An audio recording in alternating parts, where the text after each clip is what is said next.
On today's show, we have Jaspreet Singh on the show. He is a serial entrepreneur, a real estate investor. He's trying to spread financial education across the world. And to say the least, you're doing profound things in this world. And I'm more than grateful to have you on the show, brother. For those who may not be aware of who you are, can you give us a brief overview of you and what you're about?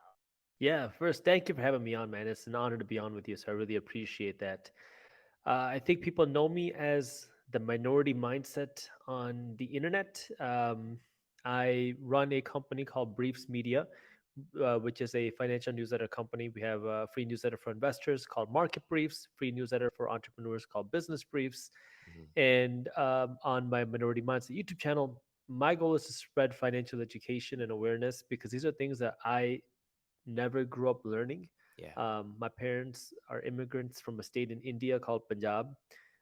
They came here with very little, worked very hard, and told me that I needed to become a doctor if I wanted to become successful. And I thought there's nothing wrong with that. Not that there is anything wrong with that, but I was doing it for all the wrong reasons. And that was when I kind of started learning more about financial education. I made a switch. And for one, I was very shocked by the amount of opportunities out there in the world. But then, second, learning about financial education really shocked me because I'd gone through so much schooling, never once learned anything about money, investing, building wealth. And so I kind of made it my mission to help spread that awareness. And that's what I talk about on my YouTube channel, Minority Mindset. Yeah, absolutely. And I'm so excited to dive into your story because it's profound to say the least, but I thought the same thing. When I got into financial education and dove into all of this space, I realized there's something going on that we're not knowing. We're not getting told any of this kind of stuff. And I know you started really young for entrepreneurship at 10 years old, right? Like dive into your story when that started and what prompted that to even start to begin with. Yeah, I mean, when I was 10, it was more kind of just like trying to find some ways to make some money. Yeah. I was I did a couple things. I was mowing my neighbor's lawns. Mhm. I think I charged like $10 or something to mow their lawns. I also became a paper boy, where I would deliver newspapers for a local news city paper back then and just drop it off at people's houses. So I did a bunch of trying to make some money when I was young. Why? I really just wanted to make money so I could kind of buy my parents' time back.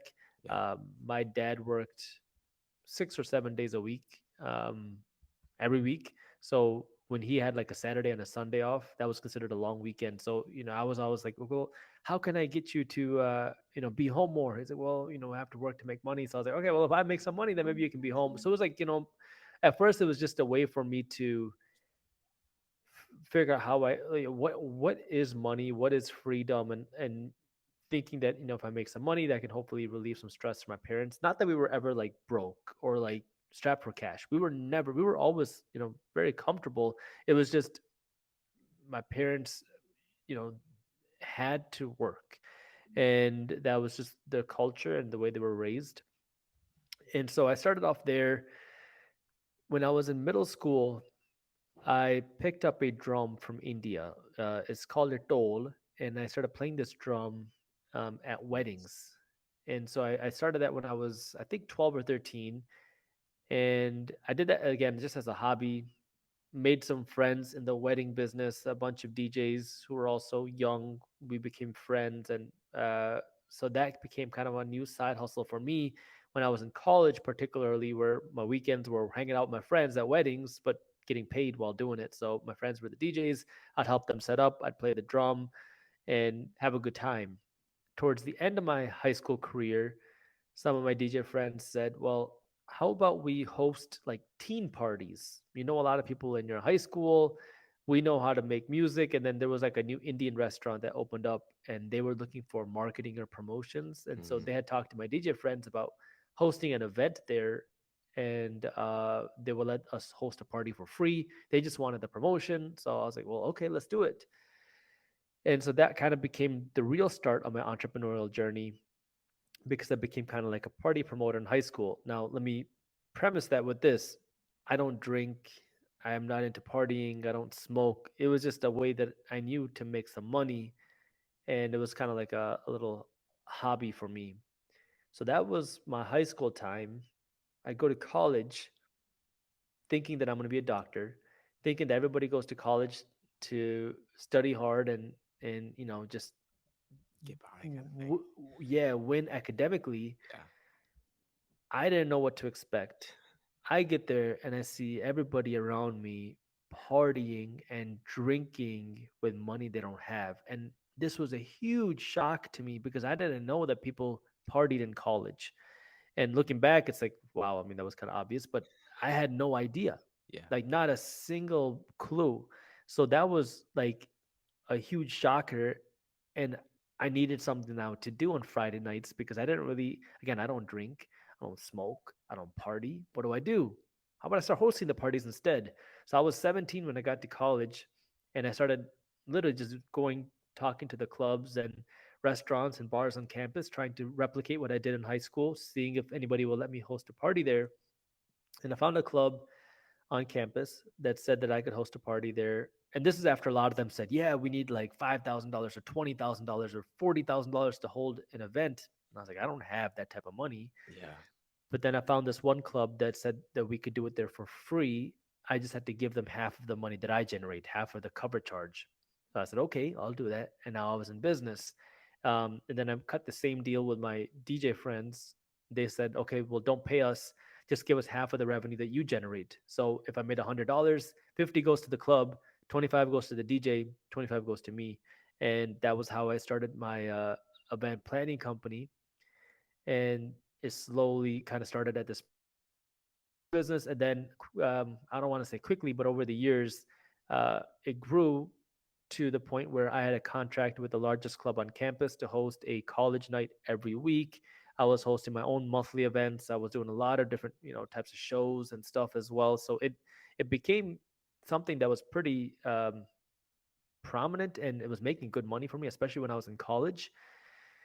And that was also when I first started investing and getting exposure to this world of money that I had never learned of before. Hmm. And that was when I decided that I don't want to be a doctor. And I became an attorney instead at the request of my parents.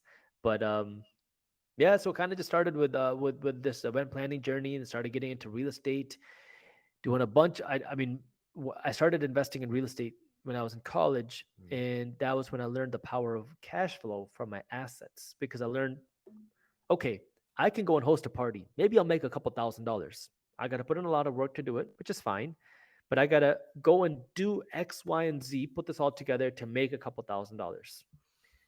If I can then take the money that I've earned, go out and buy a rental property, this property might pay me $300 a month in profit, but I don't have to do anything to earn this money.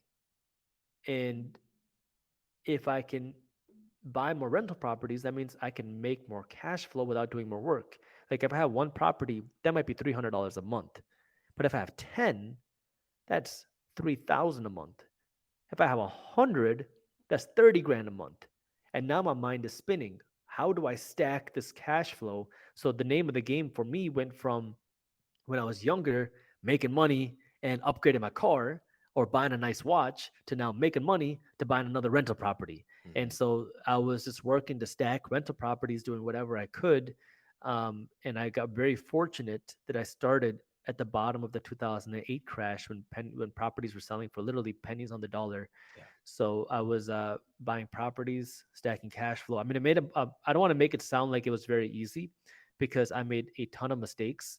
I uh, screwed up a lot of ways. It was not passive at all in the beginning, and I had to learn a lot of things the hard way because I didn't know any real estate investors. Mm. This I didn't even know what real estate investing was. I just started doing it, and so I made a lot of mistakes, and I worked with people who I shouldn't have worked with. I got scammed. I got screwed over. I lost money on some deals, but that was what I call my real life tuition. But the price that I had to pay to learn how to do it, but that was the game. And so I did that, and I got involved with a lot of other businesses, and then eventually I ended up on YouTube. It is. I go back to saying crazy because hearing your journey, I know your first property about $8,000, wasn't it? When you first invested, to know that when you were in college, most of your journeys or your hobbies in entrepreneurship were hidden from your parents. How was that able to? How were you able to build it so massive to a point where you maneuvered into other areas of entrepreneurship, investing into real estate, and it's crazy how something so small turned into something so massive and then just trickled down into more. Yeah, it's kind of funny. When I was on the event planning company, I had to keep that a secret because if my parents found out that I was doing something that was not, getting me ready for medical school, Yeah. they were going to be very upset. So I had to keep that a secret. And it did get very tough at some points because it was getting kind of big.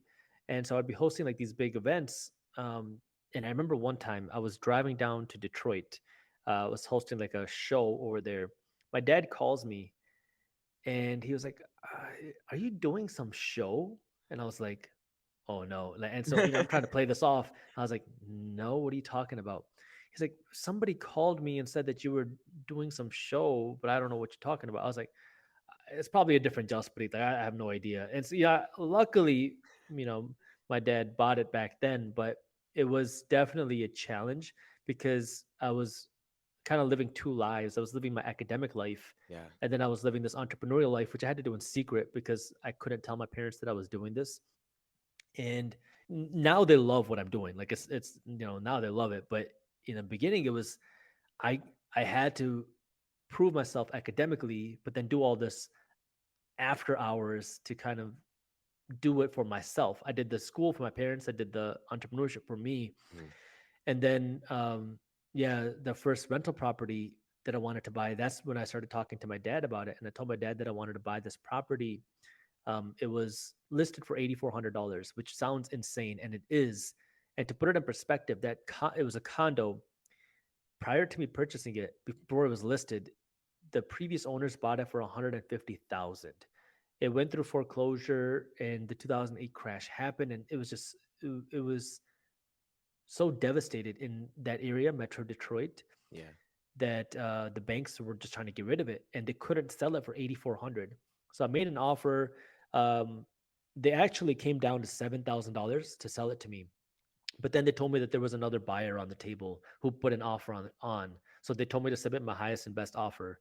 So I gave a counter offer at $8,000, and the other buyer put in a price lower than that. So I was able to purchase it for 8 grand. And yeah, I mean that was again, my parents were like, "Don't waste your time with this dumb stuff. Yeah. Go become a doctor, and then worry about this real estate stuff that you're doing." Because they thought it was just a hobby, just something I was just like wasting my time with. And it wasn't anything against them. It was just that they didn't have any financial education. They never learned this stuff. And so for me, this was like, no, like you don't see what I see. Yeah. And it took me a long time, I mean, like to learn the process because everyone talks about like real estate being this like amazing passive income, this and that. Man, when I started, I was in college, right? And it was anything but passive. The tenants had my phone number. They were calling me every day because I had some crazy tenants in there. The tenant would be like cutting cucumbers on the countertop without any cutting board. She would cut the cucumber, scratch the countertop, call me, bawling her eyes out, telling me I need to buy her a new countertop. She thought the property was going to burn down because one of the light bulbs fused. Oh. Like it was just like it was a really stressful time because I had no idea what was going on. I remember coming out of my chemistry class, seeing like three voicemails, like not even like those like 10-second voicemails, call me back. It was like a Couple minutes. solid 90 seconds of just screaming and yelling about how the countertop is destroyed because I scratched it. You need to buy me a new one. You're a horrible person. And Mhm. the last thing I wanted was to be associated as a slumlord. Like I did everything that I could to make sure this property was nice, put in stainless steel appliances, upgraded it, and did everything. And so I was like so anxious and worried. I went in and bought them a brand new countertop because they messed it up, and Oh my it gosh. was a learning lesson for me. So it was, you learn by doing, you learn through experiences, and sometimes they can be expensive and stressful, but that's how you learn, right? And especially when you're young and have no real life business experience, it was me figuring it out. Yeah, and I love that you spoke on that about throughout your journey was a lot of mess ups. You got scammed. This happened. Like just multiple areas where you see it where you are now, and a lot of people would see it as, oh, he just got here, and there was no hiccups along the way. But I think for a lot of people, they're afraid to start to begin with. But you started, and even in that point in time, I feel a lot of people that first experience isn't good, they immediately stop. So like, where did your mindset come in around just continuously showing up and starting the next thing? There's a sock company, and just you've done so much. The simple answer is I'm stupid. Uh, because I'm very hard headed, and Yeah. I never really saw it as a failure. To me, it was just life. Like Mm, it's hard to explain. Like when things went wrong, I never really took it personally. I just kind of kept going. So like, going back to that party planning business, the first party that I threw in college, it turned out to be a huge flop. And the reason why is because that club that I had to deal with, the night of the event or the night before the event, they got raided by the cops. Apparently, they were serving underage people alcohol. The cops raided them and shut the place down. I didn't find out till the actual day of my event. And so my DJ calls me because apparently one of his friends was at the club the night before. And he says, "Hey, I think the club got shut down." I'm like, what are you talking about? And so now I'm blowing up the club manager's number. He's not responding. He calls me back a couple hours later, says, "Yeah, we can't have the event anymore because of we got shut down." So now I'm scrambling, and I was one of the most stressful days of my life. But I found a place that day that will let me host an event, and I didn't give them the full details. It was like a nice Italian restaurant. I was like, we want to host this little party here, blah blah blah. They don't have security. They don't have bouncers. They don't have a way to collect money, but they somehow I mean I still don't know why they let me do it, but they thankfully did because I was just really like maybe they could kind of see that I was really like pressuring them and I was really kind of in desperate need. yeah. And man, like hosting a party like that, like a college party with no assistance, nobody that helped collect the cash, meaning we weren't really making much money. Yeah. And then second, kids were just, I mean, not kids, but like 18 to 22-year olds were just going wild in this nice Italian restaurant. A bunch of damage happened. Now not only did I not make much money, now they like fined me. They're like, "Oh, you well, like we lost, I forgot how much it was, thousands of dollars, which I didn't even have." Yeah. And so the next day I pulled out, I think it was like $300 or $400. I don't remember what the total amount was, like whatever was in my bank account. And I gave it to them. I said, "Look, this is all the cash that I have." And they were like, "Okay, we'll settle it here. You're good, but just don't ever come back." I said, "Okay, deal." And now it's like, what do you do? Yeah. Do you give up or to keep going? And to me, I was very fortunate that I had a couple of friends, like my DJ friends I was telling you about, that like we just kind of laughed about it together, and it was just another challenge, and we just kind of kept going. But that's where I kind of say, is part stupid, part hard headed, where I just, I never really looked at hurdles as a reason not to do something. It was just more of a part of life that Mhm. you figure things out. Um, and so, yeah, I just kept going. Had issues in the real estate space. I started a sock company where I got scammed. And, it was just, I kind of have a running joke now that anytime I start something, I get screwed over, but it's a part of the process, I guess. Yeah, I think life's always trying to teach you a lesson in some way, and you just kept going. Where for a lot of people, after that first hurdle to begin with, they would have just went back into the Auntie Anne's job or the just not doing any of the things that you led into now. And I think you've seen it as more of a game, right? Like you just kept going. I think that's why where you're at now, a lot of people could see it as, oh, I'm just going to settle, but you're like, no, it's the next thing that you build. Where do you feel that your beliefs around whether it's money or success supported you? I feel like because they had to have shifted in some area of your life. Where did that first originate, and then how did that impact you moving forward? Yeah, that's a good question. In the beginning, I just wanted to make money. Hmm. Um, I wanted to get rich. And it sounds very like superficial now, but it was like I just wanted money. That way I had like freedom. Yeah. That way I could like show my parents, say, okay, you guys can work less. And that is really all I cared about. But then as I started to make some money, as I made some real estate investments, I got to the end of my college career, and I'm not financially free at this time. Like I had a few rental properties and whatnot, but I was still like I need more money. Yeah. But at that point, I was like, I hate this party planning business. I hate this industry. I hated everything about it because I didn't want to promote drinking. I didn't want to promote alcohol. I don't want to promote all this stuff. And it's gonna sound like, dude, that why were you doing it? It was just a way for me to make money. I was doing it for the wrong reasons, and it really made me hate it. Like to the point where I just stopped. Like I didn't I just completely stopped. And then to me, I started thinking more about like, okay, what do I want? I want to build. I like entrepreneurship. That got me really excited. I wanted to build something more scalable. I learned about building a business then, Mhm. and I want to build something that I can actually be proud of, because I don't want to build something that I have to hide from my family. Like that just it just didn't make sense to me. So that was like now my new criteria was I want to do something that I can actually like hold as a representation of me. Mhm. And it's like, okay, how do I do that now? And so I did that through a number of different things. And first it was like, I mean, I tried a lot of businesses. I learned by doing, from e-commerce to Amazon sales to I became a real estate agent to wholesaling real estate and a bunch of things. And that was when the transition. And again, at this period, I'm doing one thing. I'm making money to buy real estate. So I was accumulating more real estate rental properties and I'm doing more of this stuff. But then that was when the question of purpose started trying to uh, hit my scope of thinking, because now I was running this sock company like you were mentioning, and that was doing well, making good money, buying rental properties. I was making money from the sock company, buying rental properties. Like that's all I was. It's what I was doing.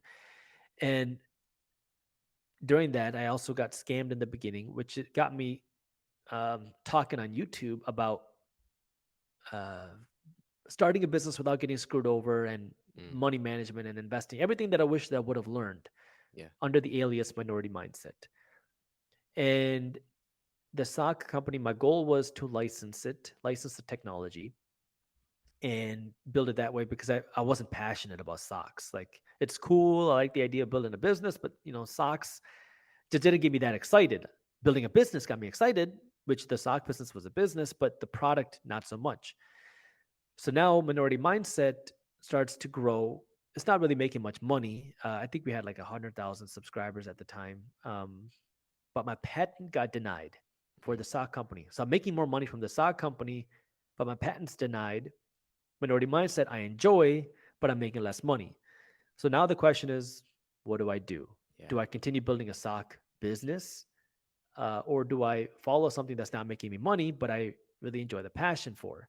And this was a really tough question for me, because like back then, the financially obvious answer was just build a sock company. I already got the traction. We have sales coming in. We have contracts with some stores, even overseas. We had some stores buying it. Like we had a decent footprint, not huge, but decent footprint that I could definitely expand upon, or starting over from scratch again, essentially.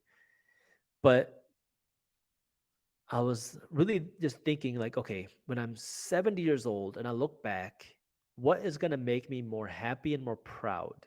Mhm. And that was when I was like, if I could spread more financial education and awareness, I think I would really enjoy that. And I don't know where it'll go, but I think that would be really fun. And I think that is something that I could really make a bigger impact in, a bigger like change. So that was what made me go to the minority mindset side. And I started working on just building my personal brand. Now, as a YouTuber, there's a lot of different ways that you can make money. Like you can make money by doing sponsorships and ads and selling courses and whatnot. And I tried a bunch of things. I tried all of them, and I didn't really like most of them. I realized I really wanted to be an entrepreneur. And me being a YouTuber is kind of being an entrepreneur, but it's not really building a business. Because when I think of building a business, I think of something that I can extract myself from Mhm. potentially. And with a YouTube channel, you can't do that. That yeah, maybe you create your own job, you can make a lot of money, you can have a lot of fun, you can have a great lifestyle, but there's a difference between like a lifestyle entrepreneur and a real entrepreneur. And to me, it just wasn't me. And it's great for some people, but I realized, okay, yeah, YouTube is a platform, but I'm not just a YouTuber. I need to do something else. And so that's when I really went full in onto Briefs Media. And I did a bunch of other things as well, which I'll kind of just kind of glow through. But Briefs Media really expanded or got its start when the pandemic hit, because now 2020 is here, the pandemic hits. And Funny. I went from making a few videos a week to videos every day. And there was a lot of changes happening in the news, the financial news daily. So I told my team to start giving me a write up of what's happening in the financial news, like a daily email, a daily briefing. Mhm. They said, okay. So that's what they started doing. That way now I'm aware of what's happening. And then I was like, well, let's just give this daily briefing away to the audience for free to see if they'd be interested. And they were. I didn't really promote it that hard. I just kind of sprinkled it here and there. So, like between 2020 and 2020, early 2022, I I sent out this newsletter called the Minority Mindset Newsletter, which was like a daily briefing of what's happening in the news.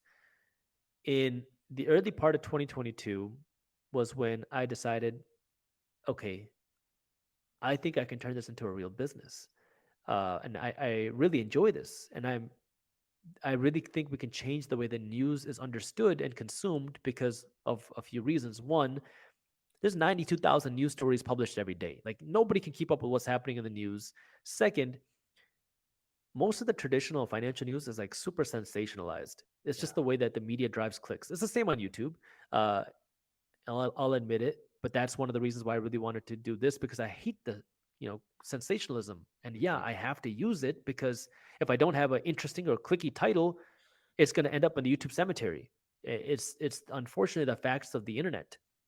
And so now when you have most of the financial media outlets, traditional financial media outlets that operate the same way, everything is either the best thing ever or it's going to collapse. And so it's like if someone's just reading the headlines, it doesn't do a good service to the reader.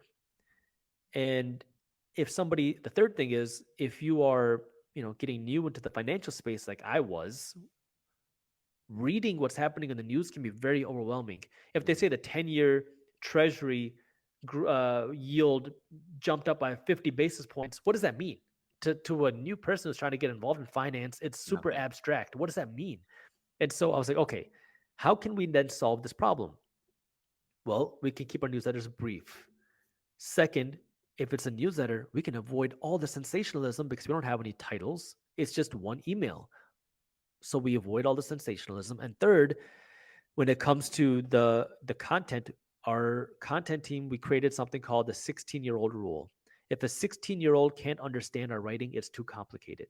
And that Mm. doesn't mean that our newsletter's made for like it's stupid. No, we just write it in a fun way that is in simple English. We'll take all the everything that's going on in the news and just break it down into simple English so anyone can understand. So if you're a regular investor, this solves that.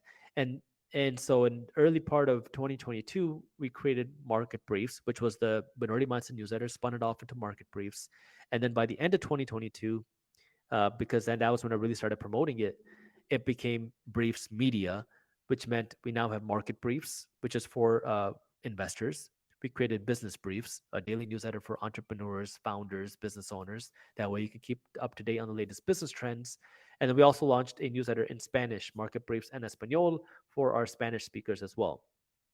And so that became and is my main focus is building that newsletter brand to innovate and change the way that financial or let's say news in general is Yeah. consumed.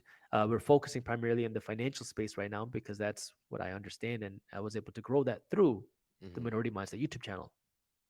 Yeah, you found a problem and you solved the problem in a way that for a lot of people, like you said, whether it's the news or in any form, we're not taught financial literacy or anything about entrepreneurship or anything about creating value and even more so creating leverage in your life to actually create a life that you now live today. And I feel for a lot of people, this is a great habit that people can adapt into their life is reading that every single day. But what are some poor habits that people have that keep them poor? Well, the first thing would be a mindset thing. The reason why I call myself the Minority Mindset was because I say all success starts with your mindset. Mhm. If you do not believe that success is possible for you, it is going to be impossible. Mhm. Period. Like your mind is so powerful. And so what do I mean by that? Well, if you're making $40,000 a year and you want to start making or you want to start investing more money, you have two options. Number one is you can spend less money, which is not a bad thing. You have to know how to live below your means, but there's always going to be a limit to how much less you can spend. Maybe you spend 30,000 and you invest and save 10,000. Okay, not bad. Um, Maybe you can take that to 15,000 that you're saving and investing. Maybe you take it to 20,000 that you're saving and investing and you're only living off of 20. There's always going to be a limit to how much you can cut. And you need to know how to do that. But then the next thing is, how do you take your income from 40,000 to 400,000 a year? And when most people hear that, they're going to think, $400,000, that's impossible. How am I going to get to $400,000 from a $40,000 a year? Hmm. And you're right. It might be impossible right now, but that doesn't mean it's impossible next year or the year after that. And the next question is, how do you make it possible? Well, you got to start by learning, right? There's a ton of content on YouTube and podcasts where people will talk about how to increase your income. And the first thing you do probably is not going to make it. Maybe not the second thing either. Maybe not even the third. But you got to have start learning and trying things. And now it becomes a journey and a lifestyle of trying to increase your income and trying to build wealth as opposed to just a one-off, I'm going to try this. And so that's where your mindset is, I'm going to try to do something bigger and I know that I can. And no matter what it takes, I'm going to. And you really have to build that resilient mindset. Number two is really poor spending and financial habits. If you are spending all of your money, it's impossible to build wealth, period. And it doesn't matter if you're making $40,000 a year, $400,000 a year, or even $4 million a year. I know people personally making great incomes. And when I say great incomes, I'm talking about seven figures, over $1 million a year, that are broke. They have nice things, nice cars, nice homes, nice watches, nice vacations. They have the nice stuff, but no wealth to show for it. And I've had a lot of people contact me personally saying, I have this much crazy income. Like, I've had a lot of doctors making a lot of money contact me saying, dude, I resonate with your story. I'm making $450,000 a year as a doctor, but I have nothing to show for it. Yeah. I have a lot of nice things, but I have no wealth. Where do I start? And the reason why is because when you start making that big income, if you make $1 million a year and you live in $1 million lifestyle, you have nothing to make you wealthy. And so when people say that all I need is more money to make me wealthy, statistically, that's not true. Mhm. Because what we've seen statistically is when the majority of people make more money, they dig themselves into a deeper financial hole. I, I think it's about 6 out of 10 Americans, millennials today, making six figures a year Living are paycheck paycheck to to paycheck. paycheck. Yep. I mean, it's statistically this is what's happening. And so the first thing is you got to know how to live below your means. It means you got to know how to cut back on the spending, no matter how much money you make, and then you got to work to earn more money.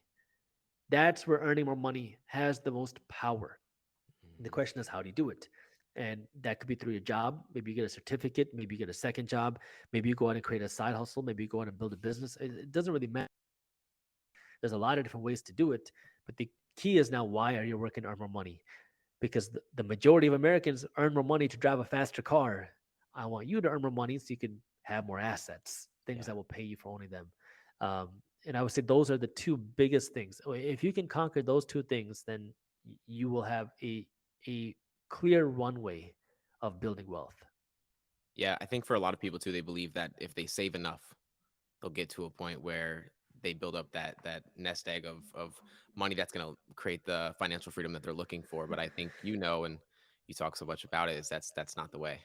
Yeah, what's interesting is my first video to go viral was a video that I released in 2016.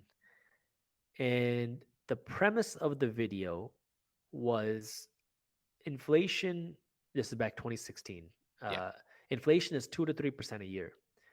And if you keep your cash in the bank It's not earning even. 0.01%, you're losing 2 to 3% of the value of your savings every day. Meaning, if you save $1 million in the bank, you're losing $20,000 to $30,000 worth of buying power every year. And that was the first video that went viral for me. This is 2016. Today, inflation is a lot higher than 2%, Yeah. which means if you're working to just save money, well, your savings are losing value to inflation. Now, today, luckily, we have some high interest savings accounts, which can help balance out some of the high inflationary costs, which I highly recommend if you're listening to this, look into it, make sure it's FDIC insured and protected and whatnot. But look into that. But still, your savings, even with a high interest savings account, many times are not going to beat inflation, which means why do you save money? You should be saving money to make a big purchase, save money for an emergency, save money to make an investment, but don't just save money just to save it. Meaning if you have a savings cushion of 3 to 12 months worth of expenses, that's what I say. You can find the right number for you. But Hmm. if you're young and you don't need you don't have a ton of expenses, yeah, maybe you don't need that many months worth of expenses. If you're married, you have a bunch of liabilities, you have more expenses, you're not very interested in taking risks, maybe you need closer to a year's worth of expenses, just depending on where you are. Once you have the savings cushion, well, now, why are you saving money? Are you saving money to make an investment, or are you just saving your money because you think that's what's going to make you wealthy? And that's where now you want to be saving your money strategically, and instead of just saving, investing your money. And that's where a lot of people say, but investing money is risky. What if I lose my investment money? Well, when you save your money, you're guaranteed to lose against inflation. And so, yeah, you might lose some of your money in invest when you invest it. In fact, you will probably lose money when you invest it. But the goal is to make more than you lose, and you have to lose in order to win. And it's a part of the educational process. It's one of those things where you have to become financially educated in order to do it, and that financial education can be very painful. And a lot of people don't want to go through the pain. We try to desensitize ourselves from pain, especially in today's society. Yeah. We don't want to face the harsh realities of things. Instead, we want to sugarcoat it. We want to make everything soft and flowers and rainbows, when in reality sometimes things suck. Sometimes things get hard. And when you try to sugarcoat everything, that makes sometimes the problem a whole lot bigger, especially when it comes to finances. Because, for example, when it comes to things like a recession, Hmm. when you keep stimulating, stimulating, stimulating, you make the bubble bigger. You avoid a recession today, but when you keep printing more and more money, the value of the dollar drops. Asset values go higher. It makes the bubble bigger. And the bigger the bubble is, the bigger the burst. And that's where sometimes, yeah, pain sucks, but that pain can sometimes prevent bigger pain in the future. 1000%. I think for a lot of people, we try to avoid it as much as we can. We don't want to look at our bank accounts. We don't want to think about money. We don't want to have any conversation around it. And I think for a lot of people, maybe it's the lack of clarity around what to do, right? You said high interest savings accounts. We have investing into real estate. I know gold's something that you invest in as well. What do you feel for someone starting out is the best kind of investment vehicle they can jump into? So that's a good question. Let me start with this. I invest my money in five places. I invest my money into my own business and startups. I invest my money into real estate. I invest my money into stocks. I invest some money into cryptocurrency, and I invest some money into physical gold. 80% of my investment portfolio is stocks and real estate. And when I say this, please don't copy me. Create your own investment plan. I'm just telling you what I do. I don't recommend what I do to anybody. But 80% of my investment portfolio is stocks and real estate. The other 20% is what I call more speculative investments. In that 20%, I have the startups that I invest in, I have some cryptocurrency, and then I have some physical gold. In this 20%, if it all went down to zero, I would be perfectly fine. Mhm. And so I understand the risk with these, and I understand, I invest in these because I believe in them. Like I believe in the startups that I invest in, but they can also go down to zero. In fact, most of my startups that I invest in will probably fail. My physical gold, I don't look at it like an investment. I look at it like another way to save hard money. I invest 2% of my investment portfolio into physical gold, just an alternative way for me to save hard money. So that's what I do. Now, I have made some great investments and some bad ones, a lot of bad ones, but I made some great investments. Like some of my real estate deals have made me amazing returns. But the one investment that has made me the best return out of anything else is in myself. And that would mean me as in like me building my own personal brand, me building my own business, and me investing in my own education. And that means me buying books, watching a lot of videos, taking classes, getting coaches, hiring consultants. I have spent a lot of money on myself in that form, and that has allowed me to build my own income from my own businesses and personal brand. And that has been the most exponential growth, and that has allowed me to fund buying more passive assets, stocks and real estate and whatnot. So for me, investing in my personal brand was the most financially best thing. Now, somebody watching this might say, but I don't want to start a business. That's not for me. It does not have to be. But you have to invest in your own financial education. Again, there's a ton of free resources on YouTube. Um, you can look into then reading books, maybe taking classes, maybe taking coaching, just depending on whatever your goals are and interest level is. But investing in your education to learn more about how to be better with your money, how to invest, how to put your money to work is so crucial. Then beyond that, when you talk about what are the best passive assets, it just depends on how involved you want to be. I started off really heavy in real estate. Then I got into stocks. Then I got into other things. I mean, it's just a matter of where is your interest and how involved do you want to be. Not everybody has to be a real estate investor. Not everybody has to invest in the stock market. Not everybody, in fact, most people probably should not invest in startups. And so, what is the right thing for you? Even within the stock market, uh, I say most people should not invest in individual companies because most people don't have the financial education to research companies. They don't have the interest to keep up with companies, and they don't have the psychology to manage their portfolio. For most people, I'd recommend just, and again, I can't Yeah. give recommendations, but most people, I would say just look into ETFs or low cost index funds Hmm. because you'll get to avoid having to do all that research and stuff. So, this is where now you really have to experiment, try things, see what you like, see how involved you want to be, and see what your risk tolerance is.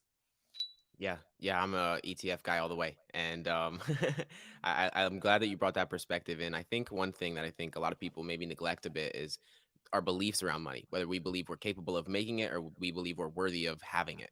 In that regard, what did that look like for you growing up, and then also how do you believe that people can kind of break through those beliefs throughout their life? Yeah, that's a good one because I had a lot of kind of strange different beliefs. I used to think that people with money were bad and evil Hmm. originally. And then when I first started to realize I wanted to go down this like entrepreneurial business side, I talked to my mom about it. And she was essentially like, somebody like you isn't smart enough to be a CEO or not capable enough. Like you don't have that business knowledge. You don't have that experience. Like you have to be born with a certain thing to go and do that. She's like, that's not you. Yeah. And to me, I kind of enjoyed when people doubted me.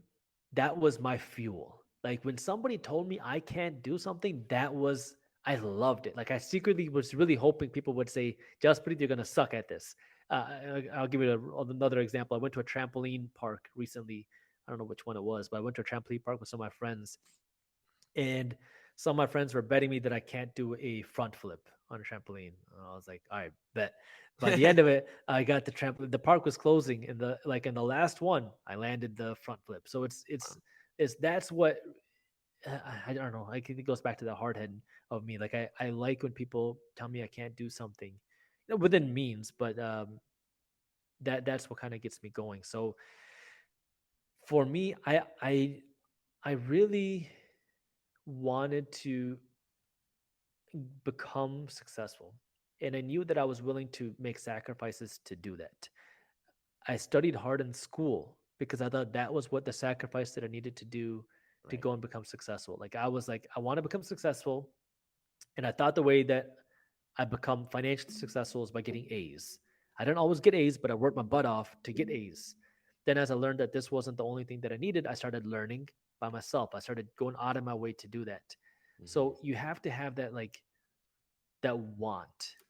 And the best, I guess, resource for that was my friend gave me an audio CD. This is before Audible and all that stuff existed. But Eric Thomas is a motivational speaker that I started listening to when I was in college, Oh, and wow. he had this audio CD back then called "The Blueprint to Success." Hmm. And I listened to this Blueprint to Success so many times that I had memorized word for word how the audio CD went. Yeah. And it was just a motivational tape. And man, it really like spoke with me. And that was like, you know what? I can't control my talent. I can't control the resources that I have. I can't control all these other things, but I can control how hard I work. And I will adjust that. And that's what I worked on. I was like, well, if I can't control how much money I have, I can control how hard I work at getting more money. And that was where I put my focus. You have something that I think everyone on the podcast that I've had on has had is, and I identify with it as well, is this idea of a delusional optimist is like, regardless of what people tell us or what we deep down inside believe, we're going to act enough times to make it damn possible, or we're going to die trying. I think there's just a knowing that if we don't stop, there's no way we can fail. And like you said earlier, it's just like, you never seen it as a sign to stop, but it was more of just a sign to improve, to try the next thing and see how you can iterate along that process. That mindset is really powerful, but I'm curious for you, like, what are like the less obvious reasons maybe you haven't seen, but that have you found success? I would definitely say to that, it would be just the long term mindset. Hmm. And this is where it can apply to anybody, whether you're an entrepreneur or not, Yeah, because investing, for example, building wealth is a long term game. absolutely. Uh, Building a business is a long term game. And on the internet, unfortunately, the thing that sells is the quick path, right? Hmm. It's having that money today, the quick riches, the nice car, all this fancy stuff today. But in reality, the people that actually become successful put in a lot of work and it takes a lot of years to get there. And so when it comes to building wealth, if you're working a job, that means taking 15% of your paycheck or whatever it might be, putting this money into your investments and doing that week after week, month after month, year after year, decade after decade to build a strong investment portfolio that you can either pull cash out of or that will pay you dividends. Yeah, And now you can live off of that. It takes a lot of time and effort and long term thinking to do that because that means, dang, I can't have all the nice stuff today. Maybe I don't got to go on, I get to go on those vacations yet, but you keep making those sacrifices so you can have a lot more freedom. Building hmm, a business, it's the same thing. I mean, everyone advertises how you can make six figures in 6 months or something like that on the internet. Man, I don't know. I haven't figured out how to do that yet, but it's the years you have to put in to learn the process to figure it out is hard, and you cannot bypass that hustle. And so it's that long term thinking that is when you have the long term thinking, you have the discipline, you have the willingness to learn, and you have the willingness to fail. When you have those four things, nothing can stop you.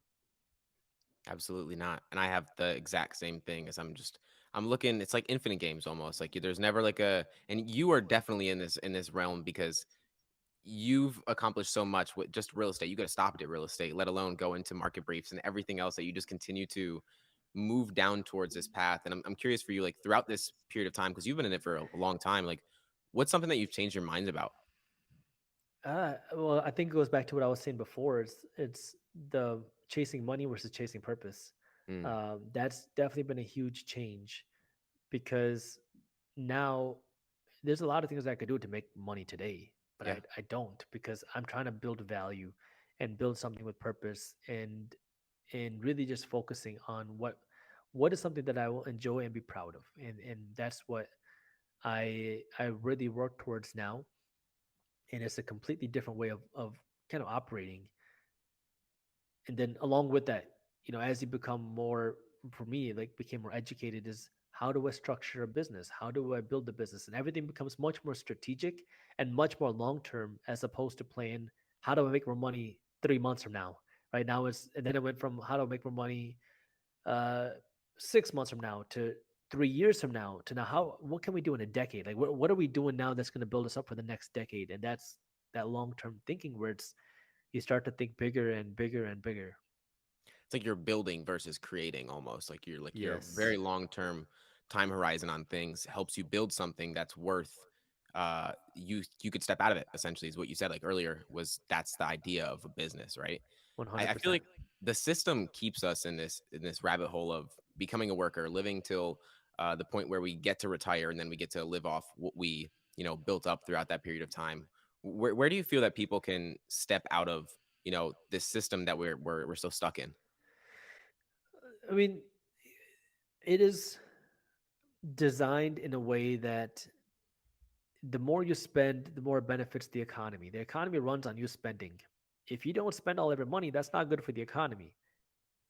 It might be good for your personal wealth, it might be good for your family's wealth, but it's not good for Sweet Green and Chipotle if you're not spending money at their stores. And Yeah. this goes to every corporation, right? Corporations want you to spend, banks want you to borrow money, uh, and the government wants you to pay taxes. It's the way that it works. Now, it's not necessarily a bad thing, but now the financial education is okay, let me understand this. How do I now keep my money to build my wealth? And what's interesting is as you learn more about this, you realize, okay, if I don't spend this money today, I can actually spend way more money in the future, which benefits corporations. Mhm. And the government, yeah, they want me to pay taxes, but if I understand the tax code, if I understand what it does, and I can tell you this as an attorney, Yep. I can become much wealthier and pay less money in taxes legally or a lower percentage of my income in taxes legally. Yeah, the IRS code encourages that. And if I become an investor, I can also pay less money in taxes legally. If I become a business owner, I can also, use strategic tax deductions and write-offs that are not available to people who are employees. That's what the tax code says. Mhm. And if I go out and I start buying businesses and buying real estate, I could borrow more money from the banks, but use the bank's money to make me money. So it's a completely different way of looking at the system. And instead of just being a consumer, it's being the producer. And that's the way, I mean, that's the real path to wealth. And it's again, it's changing from the majority mindset way of thinking to the minority mindset way of thinking. It has nothing to do with the way you look, but it's all about now how do you think differently than everybody else? And so it's how do you use the system to your advantage instead of being the person that gets screwed over by the system? Because unfortunately, that same system is what ends up screwing a lot of people over because now you want all the nice things and you want it today. So now you're making a salary, whether it's big or small, it doesn't matter. You're making a salary, you're spending all of it and some to have the nice car, to have the nice vacations, to have the nice house. Now the bank's getting rich, the corporations are getting rich, selling you stuff, and now you're stuck at a job because if you leave, you still got bills to pay. And it makes you stuck in that rat race. But the way you break out now is understand number one, and then number two, doing something different. Now instead of spending all of your money, you invest some of your money. That way you have your money working to make you more money. You spend less, so you have more money to invest. You work to earn more, so you have more money to invest. And then you become freer and now you can use the system to your advantage. And it's not an overnight thing. I know this is the most unattractive things to say, but it does not happen in 6 months. It might not even happen in 6 years, but it is a lifestyle that you have to change. And when you change that lifestyle, the opportunities and the potential become endless. And then you can finally live a life that's financially free. I call it a decade of sacrifice. And it doesn't sell because it's not attractive. But the reality is, if you want to really become successful, a decade of sacrifice means I'm spending a decade living small, working to earn more so I can build my assets, and you're going to live so much freer because now you can start living your life without having to worry about money. But this is where everyone says, I don't want to wait that long. Well, this is where you have to start loving. You have to love the idea of wanting to become financially free. And that's something you have to decide for yourself. Do you really want it? Or are you just saying you want it? And everybody says they want it, but only some people really want it and are willing to do what it takes to become financially successful. Yeah, it goes back to the like delayed gratification, long time horizon again, whether it's paying yourself first or saving up a lump sum to invest into yourself. There's always a way that you can build leverage for yourself to create something more for yourself in the future, but it's in the future that you build for, not the person tomorrow. And I think you have to become a person worthy of success to achieve it, right? Like you build up enough habits and enough things that create the identity of this is the kind of person that I am. I pay myself first. I invest into assets. I invest into things that support the kind of life that I want to live. And I'm more than grateful that you brought this perspective in because I know for a whole lot of people they're struggling with it. Um, there's one question I ask every guest is the last question I ask, and it kind of encapsulates what I'm trying to do with this podcast. And the question is, what belief are you currently unlearning? Oh man, that's a good one. I think the belief that I think I struggle with the most is spending money on myself. Hmm. Um, So I went from spending everything on my cars and my watches, like not cars, car and watches, to then spending no money on myself when I learned that the difference between a liability and an asset. And I Yeah. mean, I spent as little as possible. I duct taped my shoes back together because they had holes all in them. I I did a lot of things so I didn't have to spend any money. And now, um, it's finding the right balance for me. For because like I hear the stories of like billionaires flying in economy class and billionaires driving a Honda Accord and whatnot. And for me, it's what's the right balance? Because there are some things that I enjoy. Like I hate flying overseas in a tiny little economy seat. Yeah. And so for me, I learned okay, if I got a long flight like that, I'm gonna pay for business class.